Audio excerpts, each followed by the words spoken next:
Muy buenas tardes, bienvenidos un día más a Todo es Geopolítica, bienvenidos al programa en el que les contamos, repasamos y analizamos todo lo que sucede en el tablero geopolítico en estos momentos de tensiones entre Irán e Israel, también presiones por parte de Estados Unidos con el foco puesto en la operación en Rafah y también pendientes un día más de lo que sucede en el conflicto en Ucrania. Vamos a contarles las declaraciones de María Zaharova acusando a Occidente de llevar a cabo un chantaje nuclear y también las palabras del primer ministro ucraniano Denis Esmihal diciendo que si Ucrania cae vamos hacia la tercera guerra mundial. Pendientes de todas estas cuestiones, enseguida las analizamos de la mano de los mejores expertos, pero antes miramos un poco a la actualidad. Empezamos contándoles una última hora, y es que Estados Unidos ha impuesto nuevas sanciones hace apenas unos minutos a 16 personas y 2 entidades asociadas con el programa de aviones no tripulados de Irán, en un intento por castigar a Teherán por el ataque del fin de semana pasado contra Israel. Las sanciones están dirigidas a ejecutivos de un fabricante de motores que suministra los drones Shahid 131 de Irán, que se utilizaron en el ataque, así como también a empresas que dan servicio a los motores y a personas asociadas con el suministro de drones a las fuerzas proxy iraníes en todo Oriente Medio. El Departamento del Tesoro también ha dicho que estaba castigando a 5 empresas asociadas con la industria siderúrgica de Irán y a 3 filiales de un fabricante de automóviles iraní. Las nuevas sanciones, que fueron coordinadas con aliados europeos, son un esfuerzo por cortar el suministro al programa de misiles y drones de Irán y aislar al país en el escenario global, pero también son una señal para Israel de parte de Estados Unidos y sus principales aliados de que contrarrestar la última agresión por parte de Irán no requiere necesariamente una respuesta militar. El foco está puesto en estos momentos en las relaciones entre Estados Unidos e Israel y precisamente miramos a la amenaza en cuanto a la operación de Rafah, y es que funcionarios de Estados Unidos y de Israel están planeando una reunión virtual para discutir la posible operación militar israelí en la ciudad de Rafah, en el extremo sur de Gaza, según está asegurando en los últimos minutos el medio Axios. El asesor de seguridad nacional de la Casa Blanca, Jake Sullivan, que supuestamente va a dirigir las conversaciones de hoy con sus homólogos israelíes, ha subrayado anteriormente que la invasión de Rafah no era el mejor camino a seguir y subrayaba que había otras formas de perseguir a Hamás en la región más meridional del enclave. El presidente Joe Biden supuestamente se habría negado a discutir la operación de Rafah con el primer ministro israelí Benjamin Netanyahu a principios de este mes. Durante la noche ha habido además un ataque con 7 personas que han fallecido en un ataque de las fuerzas de defensa de Israel en Rafah. Salían informaciones en las últimas horas que habría una supuesta oferta por parte de Estados Unidos que les dejaría a Israel llevar a cabo la operación en Rafah a cambio de no atacar a Irán. Esto lo negaba la administración del presidente estadounidense Joe Biden y ahora todo apunta a una reunión en las próximas horas para discutir la posible operación en Rafah. Pendientes de esto, miramos también precisamente al conflicto en Oriente Medio. Miramos a cuándo podría tener lugar el ataque, la represalia por parte de Israel. Y es que, según varios informes, parece poco probable que Israel lleve a cabo su ataque de represalia contra Irán antes del final de Pesaj, la festividad judía que comienza el lunes por la noche y dura hasta el anochecer del 30 de abril. ABC News informaba de que Israel consideró, pero posteriormente abandonó 2 planes para atacar a Irán esta misma semana en respuesta al bombardeo de misiles y drones de la República Islámica el sábado por la noche. Irán, como saben, lanzó más de 300 misiles y drones contra Israel, lo que marca la primera vez que Teherán ataca directamente a su enemigo después de décadas de confrontación por parte de sus representantes. Precisamente miramos ahora a Irán, hablamos del ministro iraní de Asuntos Exteriores, Hossein Amir Abdollahian, aseguraba este jueves que su país avisó a Estados Unidos de que iba a atacar a Israel como represalia por el bombardeo a su consulado en Damasco. Decía, precisamente antes de asistir a reuniones de la ONU, que han dicho claramente a través de mensajes a Estados Unidos que la decisión tomada por el Consejo Supremo de Seguridad Nacional, encabezada por el presidente iraní, de castigar a Israel era definitiva y final. Dice además que después de la acción punitiva, aproximadamente a las 2:30 del domingo, mandaron otro mensaje a Estados Unidos a través de canales diplomáticos en el que afirmaron que no buscaban una escalada en la región. El gobierno de Estados Unidos negó el lunes que Irán le hubiese notificado con antelación cuándo iba a producirse el ataque de Israel y también los objetivos que tenía previsto golpear. Pendientes de estos dimes y diretes, en este caso entre Estados Unidos e Irán, miramos ahora a Rusia, a la portavoz del Ministerio de Asuntos Exteriores ruso, María Zaharova, acusada este jueves a los países occidentales y a Ucrania de chantajear a Rusia, pidiendo a Moscú que transfiera el control, o a cambio de transferir el control de la central nuclear de Zaporilla a cambio de que cesen los ataques. Decía Zaharova, no solo admitieron públicamente que Ucrania es una fuente de amenazas para la seguridad de la planta, sino que también confirmaron su complicidad en ataques peligrosos contra esta instalación. Lo más importante, dice Zaharova, es que han confirmado que están involucrados en chantajes, con solo un detalle particular, y es que este es un chantaje nuclear. Recientemente, como les contábamos en el informativo, las fuerzas ucranianas han llevado a cabo nuevos ataques con drones contra la central nuclear de Zaporilla, con el peligro que esto conlleva. Pendientes de esto, miramos por último a Ucrania. Las declaraciones del primer ministro ucraniano Denis Esmihal ha afirmado que una caída de su país en su guerra con Rusia podría derivar en una tercera guerra mundial, al tiempo que además aprovechaba para pedir fondos para poder proteger a su país. Es lo que decía en una entrevista en la cadena británica BBC. Esmihal hizo estas afirmaciones al canal público de televisión instando al Congreso de Estados Unidos a que apruebe el proyecto de ley que lleva tiempo estancado. En declaraciones hechas desde Washington, el político ucraniano expresó un optimismo cauto ante la opción de que la Cámara de Representantes apruebe una medida por la cual se destinarían 61.000 millones de dólares al país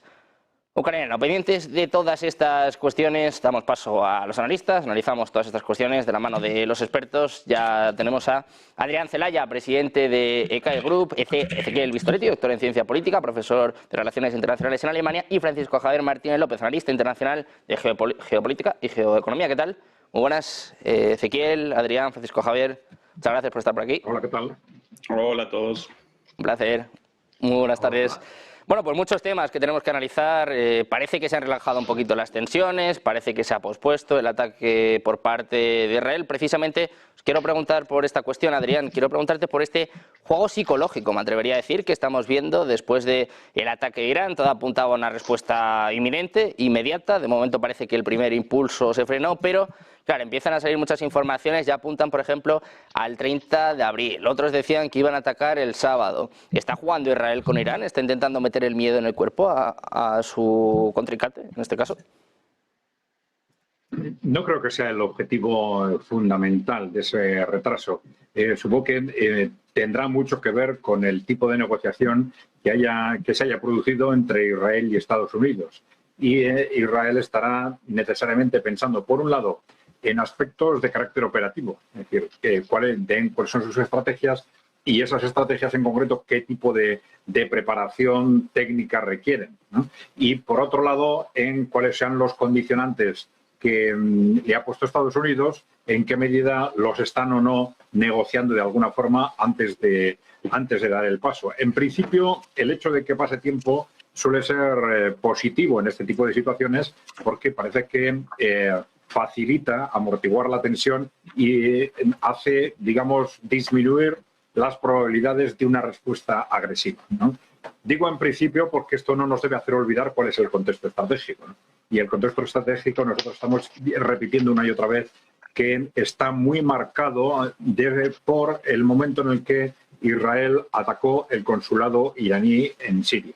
Esto fue claramente el salto a un nivel, una digamos, decisión que implicaba el salto, una voluntad de saltar un nivel o un escalón dentro de ese proceso de escalada. Esto nos deja fuera de cualquier duda cuál es la voluntad estratégica de Israel, y esto quiere decir que de una forma o de otra van a intentar que esa escalada no se detenga, porque lo que ha sucedido ahora con esa respuesta de Irán es para ellos, para los que están defendiendo esa estrategia de escalada, por supuesto, es para ellos una oportunidad estratégica histórica que difícilmente van a dejar pasar. Sí es cierto que tienen en este momento dos vías para, digamos, asegurar esa escalada. Una es la respuesta al ataque de Irán y la otra es esta ofensiva en Gaza que están también preparando ya parece que a muy corto plazo.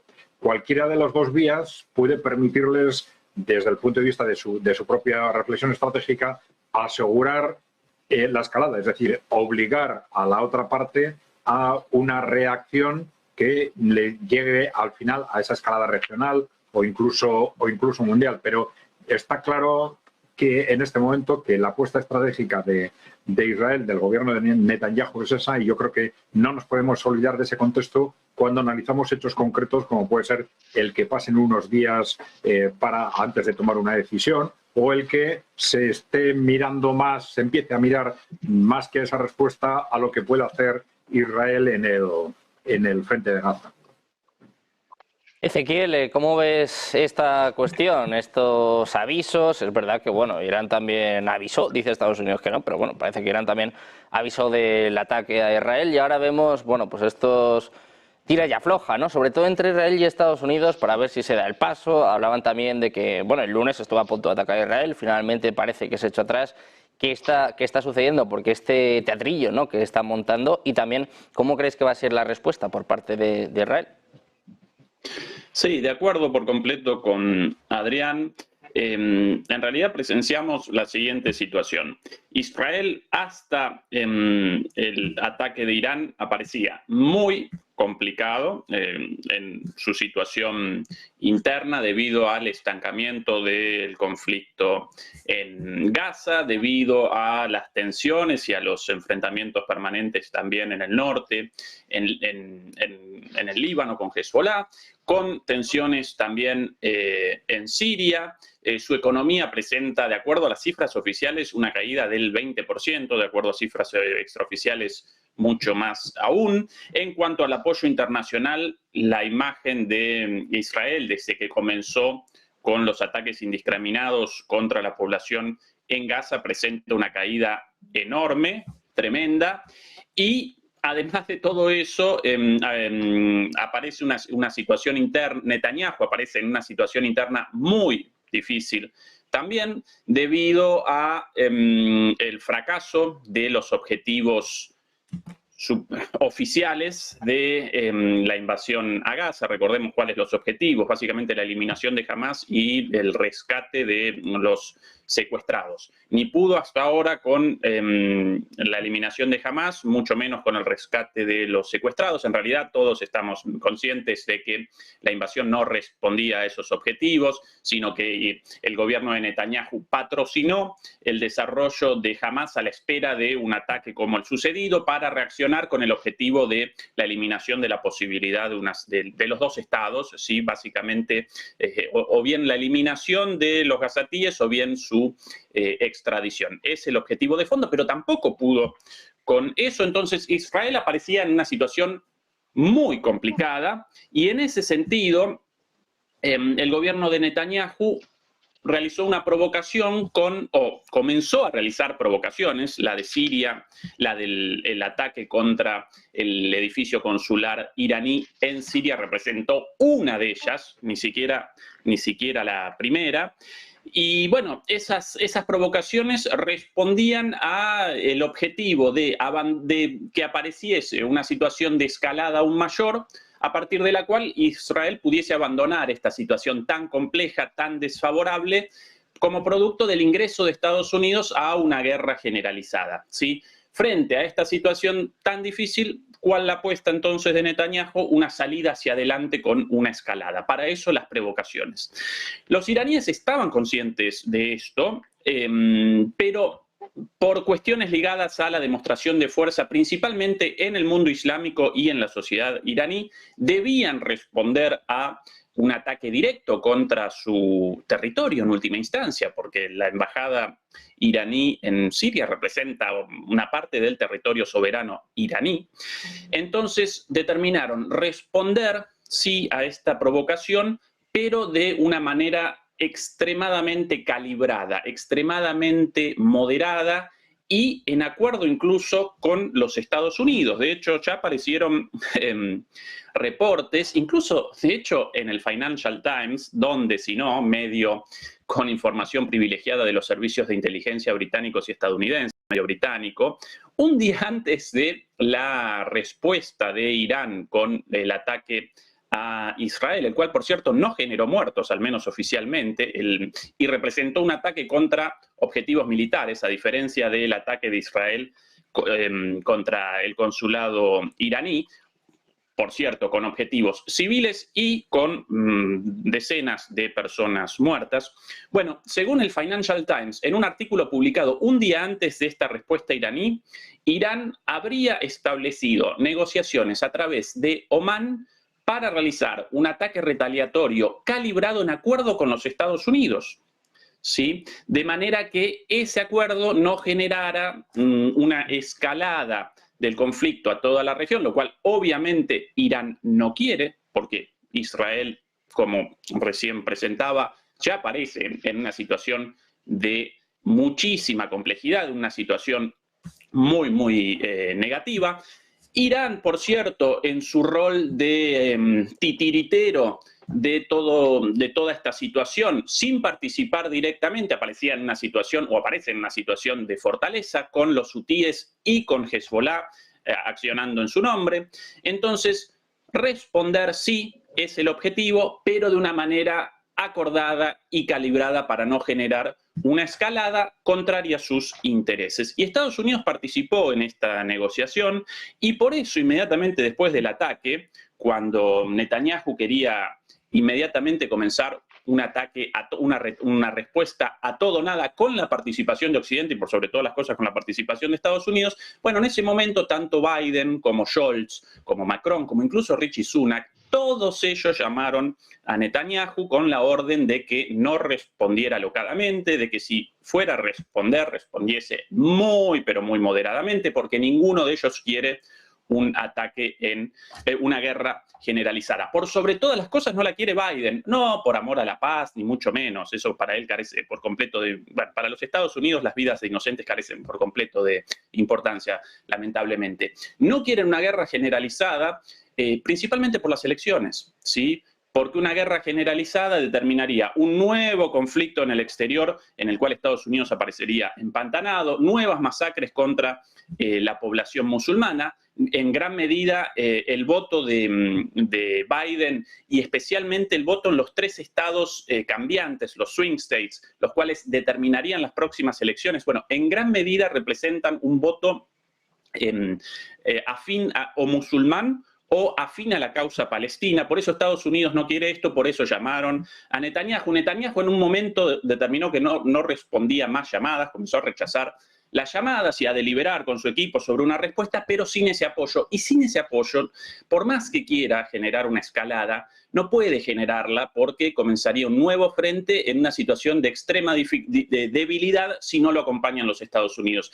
Esa es la situación actual. Ahora, cuidado, porque más allá de todo este cálculo de poderes y contrapoderes, en el gobierno de Israel, el gobierno de Netanyahu, representa un gobierno de extrema derecha, mesiánico e impredecible. Aún sin el apoyo explícito de Estados Unidos y de Europa, podría de todos modos comenzar una escalada sin el más mínimo sentido, casi suicida, pero aún así como una suerte de fuga hacia adelante o como una especie de locura dentro de esta ideología propia de los partidos constitutivos del gobierno de extrema derecha de Netanyahu, con Netanyahu, el Likud, pero además con ortodoxos y con supremacistas israelíes. Entonces, en principio, no va a comenzar Israel una respuesta fuerte, pero cuidado porque siempre pueden aparecer locuras o cisnes negros, más aún proveniendo de esta gente. Esa para mí la situación actual. Yo realizo por lo menos esa lectura de lo sucedido antes, ahora y de lo que vamos a presenciar en las próximas semanas. Claro, Ezequiel, es que acabas de comentar precisamente una de las claves, ¿no? Por un lado está Netanyahu, es cierto que, bueno, ha recibido todo tipo de llamadas, de hecho, terminaba descolgando al propio Sunak, ¿no? Yo creo que ya estaba cansado de tantas llamaditas, decía incluso ayer que, bueno, pues que agradecía mucho todos los consejos, pero que la última decisión la iba a tomar Israel. La cosa es si la decisión la toma Netanyahu, lo hemos explicado muchas veces en Ozos Televisión, está en una situación complicada, juicios por corrupción, tiene además el apoyo de este partido que bien estabas comentando, Ezequiel, y tiene sobre todo a su ala derecha, nunca mejor dicho, pues a 2 personajes, tanto Smotrich como Ben-Gvir, que están tirando de él. Claro, estábamos pendientes de cómo iba a ser la respuesta. Ayer salieron los dos, tanto Smotrich como Ben-Gvir, diciendo, bueno, pues que tienen que hacer temblar a Irán, que tiene que ser un ataque monumental. Francisco, quiero preguntarte por esta cuestión.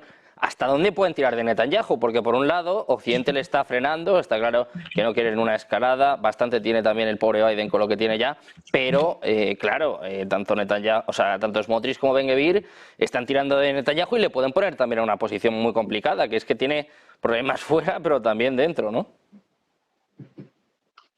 Sí, totalmente. Comparto plenamente y retomo los análisis de mis 2 compañeros anteriores, Ezequiel y Adrián. Y complementaría con que reitero que está detrás, entre bambalinas, los Estados Unidos, siempre tanto en las...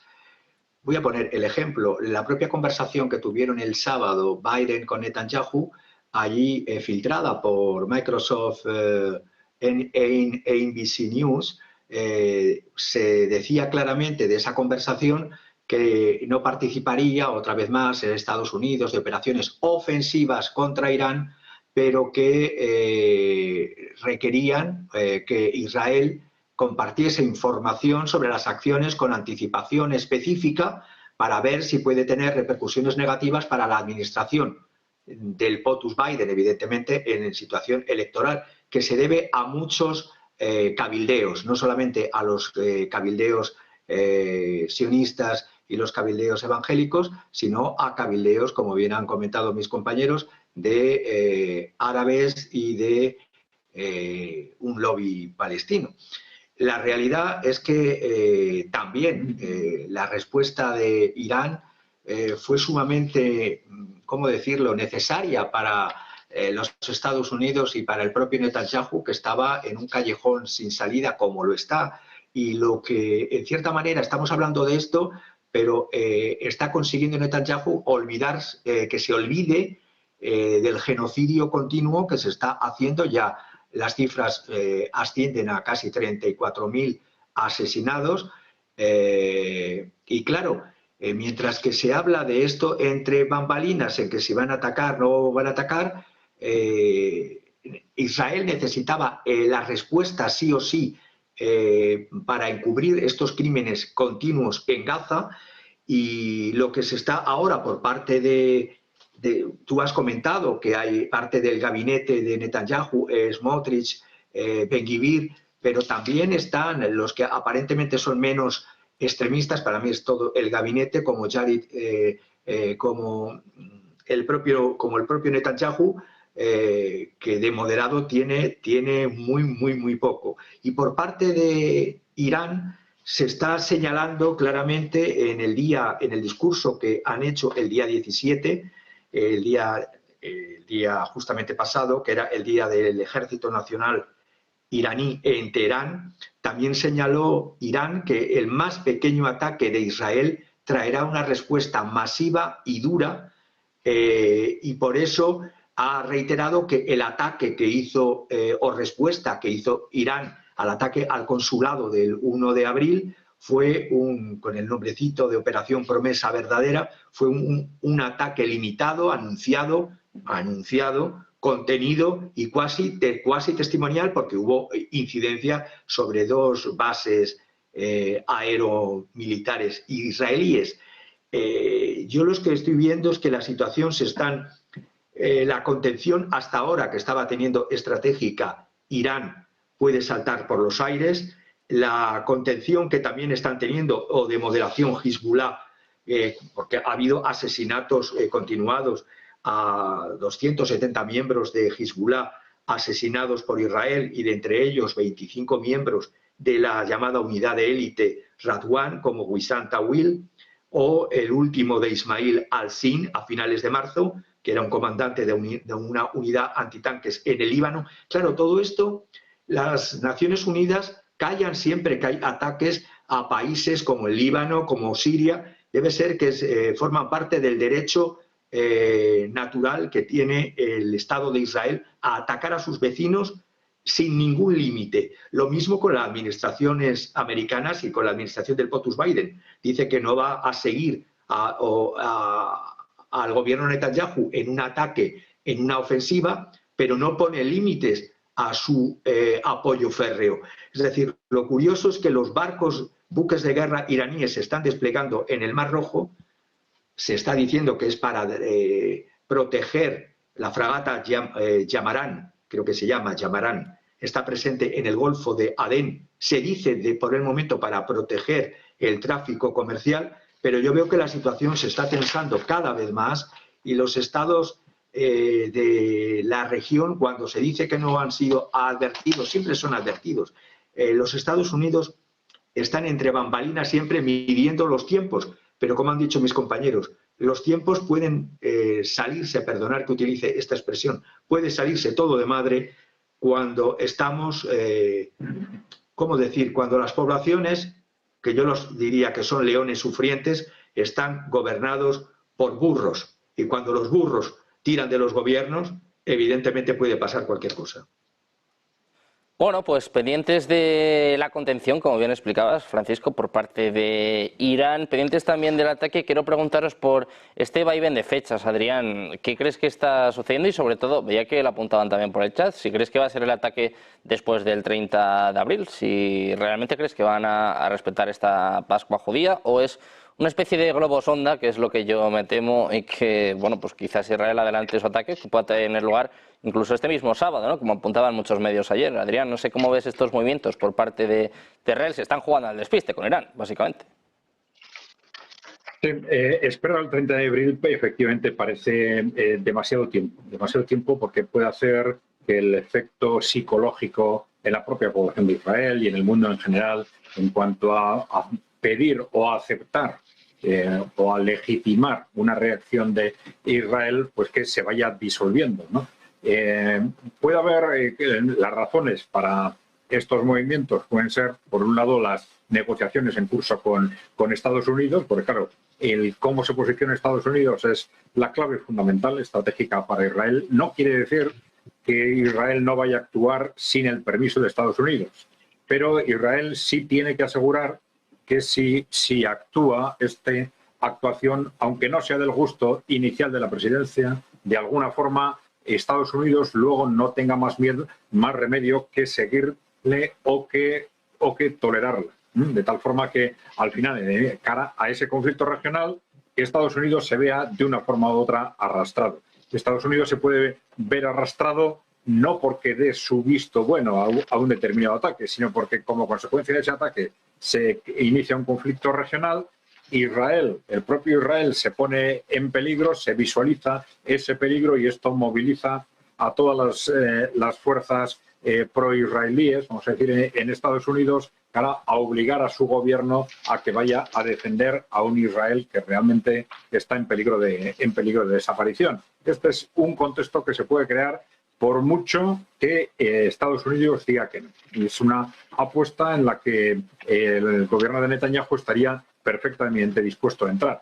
Ya digo que en lo que son los movimientos o estas continuas contradicciones entre que si vamos a atacar hoy, vamos a atacar mañana, vamos a atacar dentro de 3 días, bueno, ahí puede haber factores incluso operativos. Evidentemente estamos hablando de algo que es en el que hay que medir muchas cosas. Hay factores estrictamente militares, hay factores políticos y sobre todo hay que medir también las consecuencias, las reacciones, por mucho que se trate de una estrategia de escalada. También en ese caso hay que medir las reacciones, incluso midiendo desde el punto de vista de un gobierno como el de Israel cuál es el mínimo de reacción que tengo que poner en marcha para asegurar que existe otra reacción por parte de Irán y que ese proceso de escalada continúa.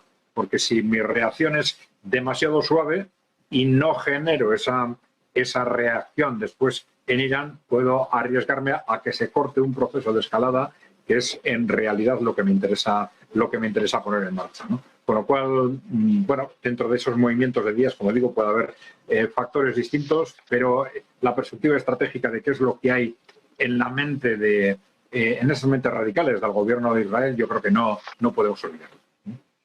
Pues precisamente hablando de estas estrategias, de estas tensiones, Ezequiel, quiero preguntarte por uno de los temas fundamentales del día de hoy. Estaban hablando, ayer hablaba Israel de poder atacar centrales nucleares iraníes, fue una de las amenazas, ¿no?, que lanzaban en el de ayer, y ha habido una respuesta por parte de Irán. Dice que están dispuestos a cambiar su doctrina nuclear en medio de todas estas amenazas por parte de Israel. No sé si crees que es una posibilidad, en el caso de que sigan las tensiones, en el caso de que Israel ataque a Irán, si crees que el uso, no sé, de bombas atómicas, de bombas nucleares, podría estar en algún momento sobre la mesa, o son de momento meras habladurías.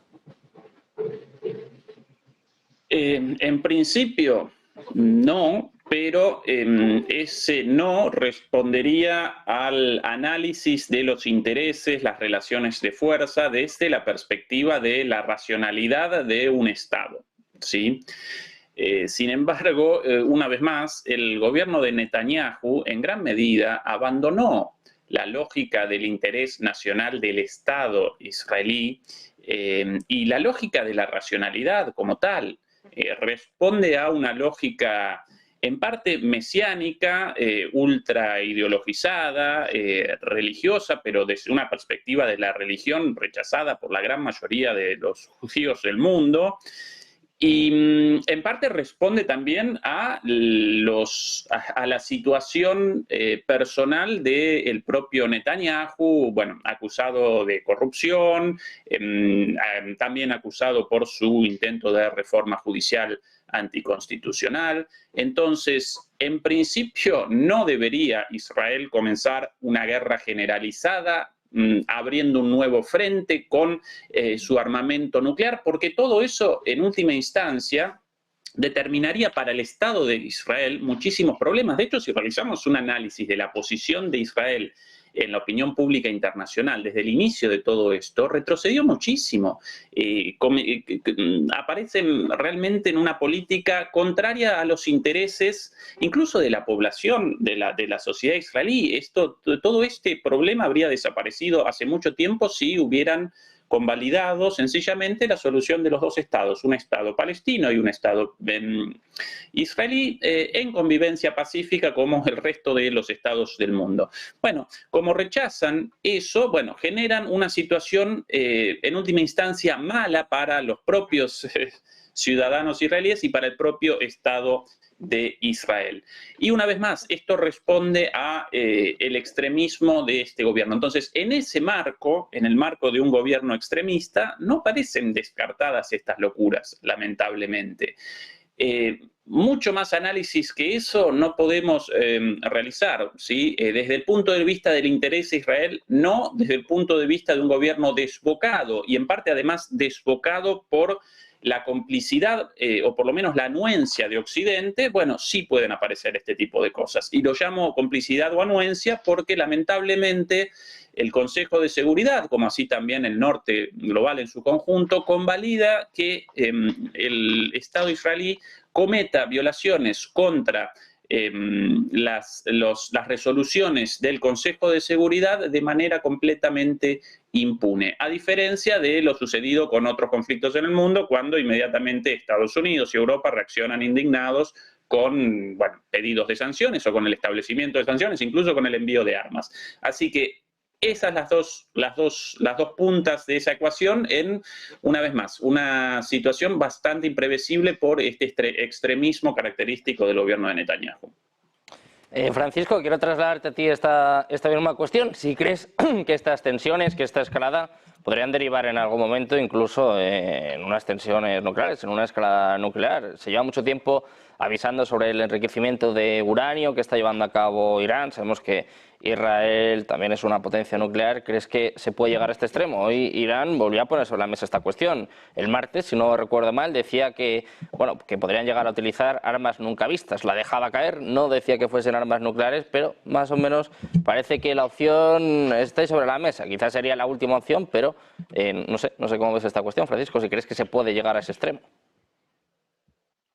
Pues a mi parecer no podemos permanecer siendo sonámbulos a lo que está pasando, no ahora, incluso desde el 7 de octubre justo del año pasado con la masacre de Hamas, va de mucho atrás.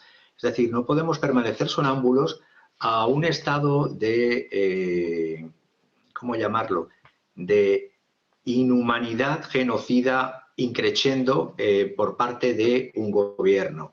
Es decir, cuando tú lo has comentado antes, cuando el ministro de Seguridad Nacional, Itamar Ben-Gvir, decía en agosto del año 23, 24 de agosto para ser más exactos, en la televisión, todavía no había habido este ataque de Hamas, y se dirigía o conversaba con un árabe palestino y le decía esa frase tan comentada en redes que tampoco se saca a relucir ahora, porque viendo los hechos con perspectiva se pueden ver los hechos que pueden acaecer en el futuro y cómo la secuencia de calentamiento y de brutalidad va a más y a más.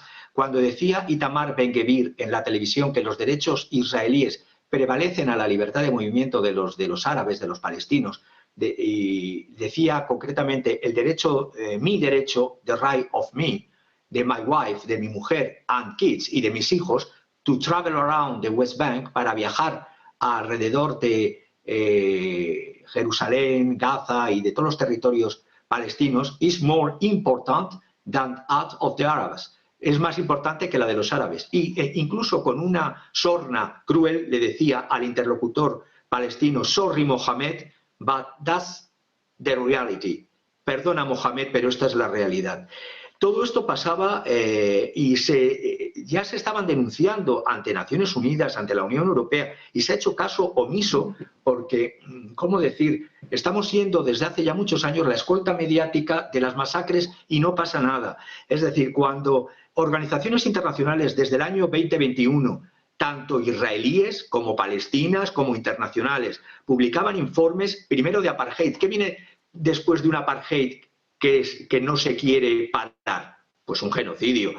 En el año 21 hablaban de apartheid, estoy pensando, Amnesty International, informe del 1 de febrero del año 2022, lo titulaba en ese informe de 280 páginas, Israel, apartheid contra los palestinos, un sistema de opresión y crimen contra la humanidad, y señalaba y databa y daba hechos concretos de extensas confiscaciones de tierras, de propiedades palestinas, de asesinatos ilegítimos, de traslados forzosos, de restricciones drásticas de movimiento, detenciones arbitrarias y de negación de la nacionalidad. Pero no lo hacía solamente esta ONG, Amnesty International, a la que tacharon de antisemita, también lo hizo la de derechos humanos, ¿cómo se llama esta organización?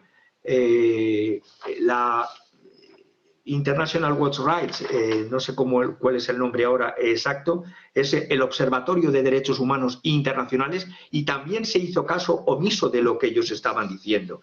También una organización israelí también denunció, era Human Rights Watch, en un informe del 27 de abril del 2021, que lo tituló en ese informe Un umbral cruzado, las autoridades israelíes y los crímenes del apartheid y persecución contra los palestinos. Y el grupo israelí terminó, que es el grupo B'Tselem, el 12 de enero del 2021, propios israelíes decían, esto es un apartheid.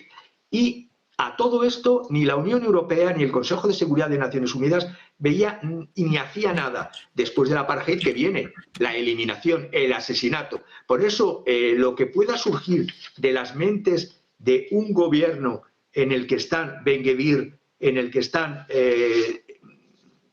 Smotrich, en el que está el propio Netanyahu, me puedo esperar de todo, porque Occidente está haciendo como los monos de Gibraltar. Desde hace muchos años se pone las manos sobre los ojos, sobre la boca, sobre los oídos, ni quiere ver, ni quiere oír, ni quiere decir nada. Es cómplice de un genocidio, cómplice, empezó siendo cómplice de un apartheid y luego de un asesinato colectivo. Por lo tanto, lo que pueda pasar, esperemos y no confundamos el ser con el deber ser. Lo que tendría y debería de ser no se está haciendo nada para ello. Todo lo demás es lo que está siendo y somos sonámbulos ante estos hechos. Bueno, pues pendientes de lo que está sucediendo en Oriente Medio, de esta escalada de tensiones, de esta fecha que parece que se va fijando sobre el ataque de Israel, vamos a girar, vamos a mirar al conflicto de Ucrania, vamos a mirar a las palabras de María Zaharova, la portavoz del Ministerio de Asuntos Exteriores ruso, que en las últimas horas hablaba de los ataques que están teniendo lugar en la central nuclear de Zaporilla y acusaba a Occidente de estar llevando a cabo un chantaje nuclear, como viene siendo habitual, como ya pasó el 7 de octubre, Adrián, ahora la actualidad pasa por Oriente Medio, parece que nos olvidamos de lo que sucede en Ucrania, pero bueno, de momento seguimos viendo avances por parte de Rusia, el foco está puesto sobre todo en Chasiv Yar y nos han llamado la atención estas declaraciones por parte de Zaharova. No sé cómo está la situación, también teniendo en cuenta que parece que Estados Unidos va a terminar aprobando esta ayuda a Ucrania. No sé si puede ser un impulso para los ucranianos o si crees que la situación va a continuar igual. Bueno, yo diría que la situación va a continuar igual. ¿Por qué? Porque efectivamente Rusia está avanzando en distintos frentes a una velocidad cada vez más rápida es un proceso que en sí mismo se va a ir acelerando. Ucrania, el ejército ucraniano es cada vez más débil, sus miembros están cada vez más desmotivados, la escasez de armamento es cada vez más evidente. Rusia está simplemente, sin emprender ninguna gran ofensiva, está aprovechando esas debilidades y avanzando a un ritmo, yo diría, acelerado, cada vez más rápido.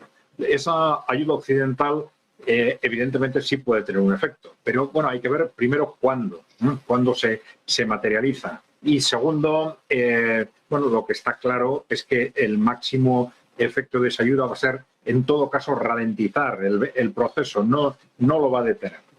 Es decir, Rusia va a continuar avanzando, puede variar el ritmo de avance, pero poco más que esto, hasta que finalmente ese colapso que todo el mundo está previendo de las Fuerzas Armadas ucranianas y del propio Estado ucraniano se va a producir, se podrá producir 2 meses antes o 2 meses después, pero se va a producir esa gran ofensiva, aprovechando ese colapso, esa gran ofensiva rusa también se va a producir, y entonces a partir de ahí se desencadenará seguramente ese nuevo contexto que todo el mundo está esperando en Ucrania. Y claro, esto está muy relacionado también con acontecimientos o con sucesos como este de la central nuclear de Zaporizhia, porque eso es un producto del pánico, en principio del gobierno ucraniano y indirectamente también del pánico occidental, del pánico de las élites occidentales que han dado cobertura a esas formas bárbaras de actuar de Ucrania, en este caso atacando directamente una central nuclear de forma repetida. En estos movimientos efectivamente, como ha denunciado Safarova, de chantaje, es decir, de amenaza directa desde Occidente en caso de la posibilidad de que vayan a continuar este tipo de ataques, si no hay una cesión de la central a Kiev, a las fuerzas de Kiev, pues evidentemente nos deja perfectamente manifiesto esa complicidad de Occidente con esas bárbaras estrategias de Kiev.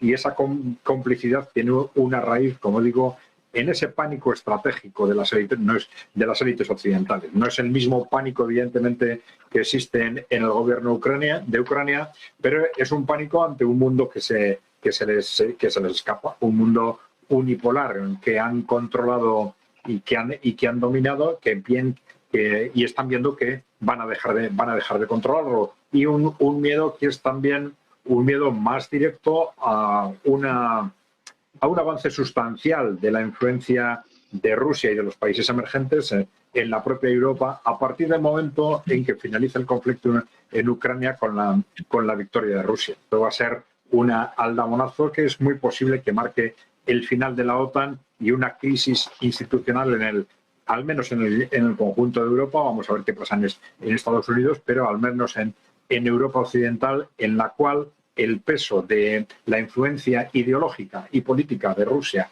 y de los países emergentes va a ser sustancialmente mayor y probablemente va a marcar en buena parte el destino de lo que vaya a ser Europa Occidental en el futuro.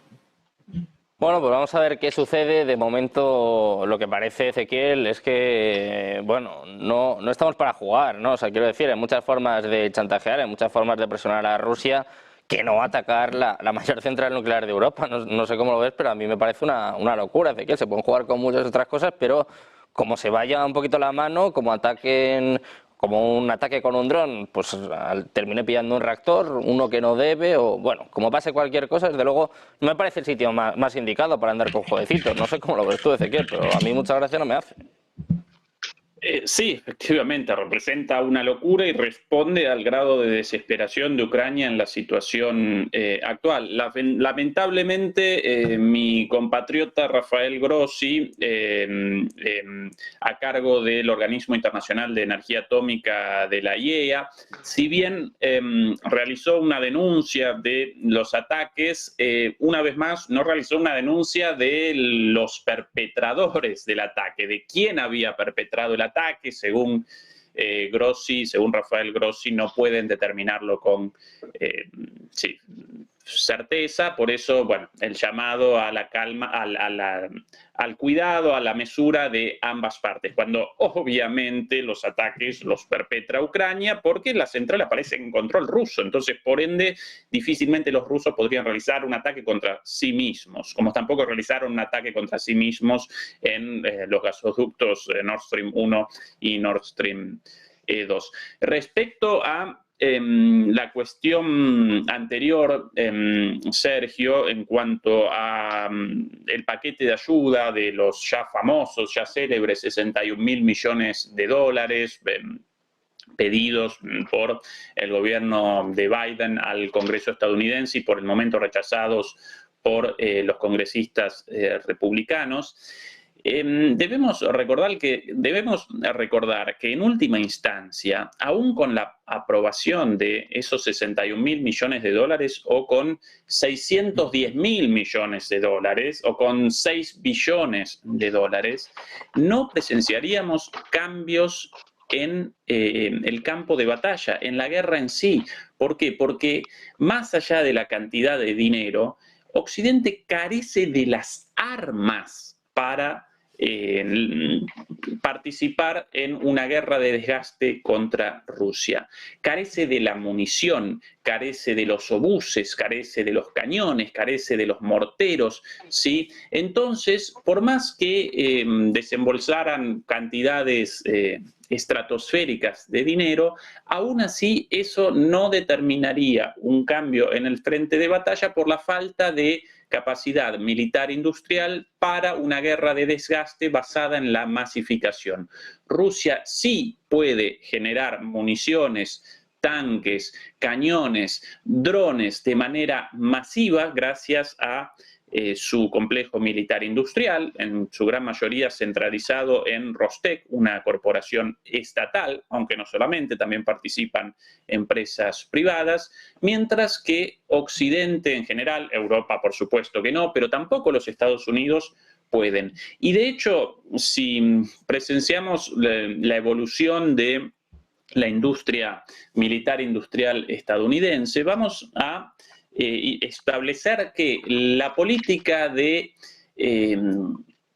super armas, super complejas, sobredimensionadas y super caras, naturalmente, responde más a las super ganancias buscadas por las corporaciones oligopólicas estadounidenses, naturalmente privadas, bueno, desde Raytheon hasta General Dynamics, en el medio, bueno, las conocidas de toda la vida, ¿sí? Bueno, esa estrategia de grandes oligopolios armamentísticos con proyectos de superarmas, naturalmente financiados por el Estado de los Estados Unidos, a partir del lobby de estas empresas y de la política de puerta giratoria. No por nada a Lloyd Austin, el secretario de Defensa, lo llaman Lloyd Raytheon Austin, entre los amigos. Él participa tanto como secretario de Defensa como así también como miembro de el Advisory Board de Raytheon, de la junta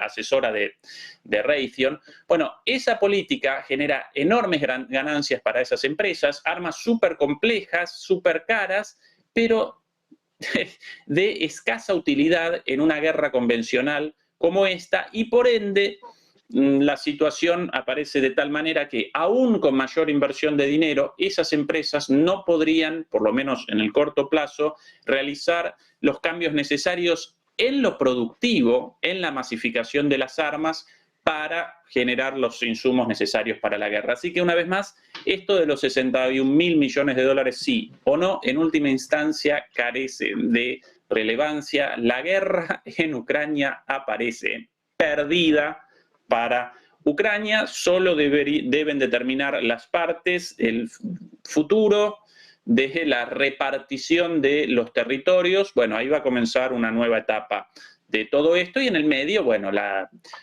tragedia del pueblo ucraniano masacrado vilmente por los intereses de la política exterior de Estados Unidos sin el más mínimo sentido, ¿no?